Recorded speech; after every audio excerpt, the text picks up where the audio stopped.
என்னோட முருகர் ஆராய்ச்சியில் நான் ஒரு முக்கியமான ஒரு 3 விஷயங்கள் வந்து பார்க்குறேங்கம்மா. இது எப்படின்னா தொன்றுதோறும் எத்தனை யுகங்கள் பிறந்து திரும்ப எத்தனை யுகங்கள் அழிஞ்சாலும் இந்த 3 விஷயம் மட்டும் தொடர்ந்து வந்துட்டு இருக்காரு. இன்னும் ரொம்ப ஆதாரப்பூர்வமாக முருகப்பெருமான் எங்கே காட்டுறாருன்னா என்னோட வள்ளியூர் பயணத்தில் காட்டுறாரு. வள்ளியூரில் முருகர் கருவறைக்கு பக்கத்தில் அஷ்டகன்னிகள் வழிபாடு இருக்குது. அஷ்டகன்னிகள் வந்து மேலே இடைக்காடர் சித்தர் முருகன் வணங்கியிருக்காரு. அந்த அஷ்டகன்னிகள் சப்தகன்னிகளே வணங்குற ஒரு தெய்வம்னா முருகப்பெருமான்.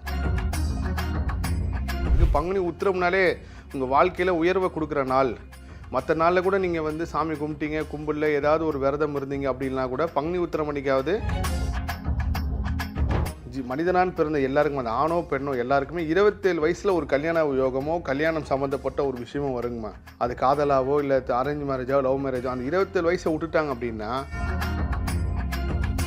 இல்லையா, கல்யாணம் ஆனதுக்கப்புறம் என் வேண்டு நிறைவேற்றதுக்கப்புறம் அதை நன்றி சொல்லும் விதமாக அடுத்த வருஷம் பால் கூட எனக்கு. இந்த பால் குடம்ன்ற என்ன கான்செப்ட்னாங்கம்மா, ஒரு மனிதன் பிறந்ததுலேருந்து